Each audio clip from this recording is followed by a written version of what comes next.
dan dijatah 15 kilo. Kalau itu berlanjut, kalau pangan tidak ada, negara itu bubar. Itulah yang ditakuti Bapak Presiden. Sehingga mengatakan pangan energi itu nomor satu. Terjadi sekarang. Saya masih ingat Bapak, Pak Mentan hati-hati pangan. Energi. Kalau perlu, dari biofuel, dari sawit menjadi biofuel. Ini Andri, ini beli beras. Kira-kira kalau 200 juta begini, kira-kira apa jadinya ini negara? Chaos, bubar ini negeri. Nggak ada lagi perguruan tinggi. Kalau krisis ekonomi masih bisa kita bertahan, -3 dulu, COVID, benar nggak? Krisis kesehatan, COVID-19 kita bertahan, memang banyak korban. Tapi kalau krisis pangan melompat krisis politik, bubar ini negara. Dan tidak ada yang bisa sangkal itu. Makanya kita bertahan di sini. Ini diserang. Kita sudah swasembada diabaikan. Jadi nah itu dulu kita lanjutkan kemarin. Program sekarang adalah kita lanjutkan irigasi, perbaiki benih unggul, kemudian turunkan harga pupuk, kemudian koruptor kita perangi, mafia kita perangi. Dan itu ada yang bertanya, di mana mafianya? Ada di penjara, pergi cek. Kan ada yang bertanya, apa ada yang ditangkap? Nah kita naikkan harga, naikkan kesejahteraan petani. Ini saya senang Bapak Prof. Ekosistem kita bangun, hulu hilir ini harus dibangun, nggak bisa parsial. Dan pangan satu komando. Dulu IMF, Bulog urusannya sendiri, pupuk Indonesia urusannya sendiri, pertanian sendiri. Padahal pertanian tidak bisa berdiri tanpa Bulog. Pertanian tidak bisa berdiri tanpa pupuk. Benar nggak? Pupuk ini orientasinya profit oriented, mati ini rakyat. Paham maksudku?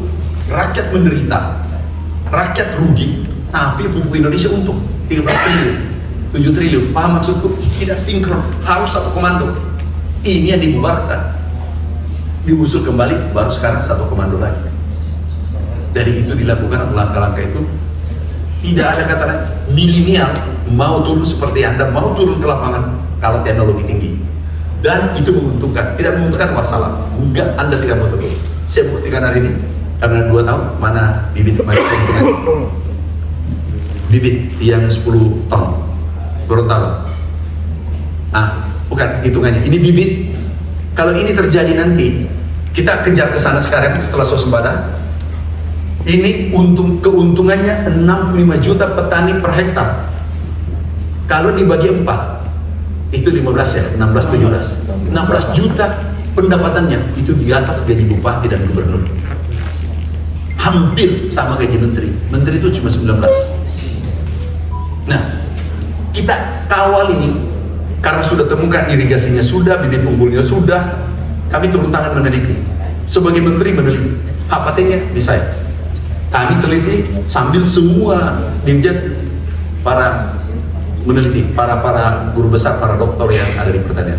Oke, dulu itu El Nino betul pertanyaanmu. Sangat, ini lebih rendah. Cuma ada cumanya, bergeser transformasi pertanian tradisional menjadi modern. Maaf, agak miring dikit kemarin. Udah, saya beritahu palingan 2 tahun bertahan. Terjadi.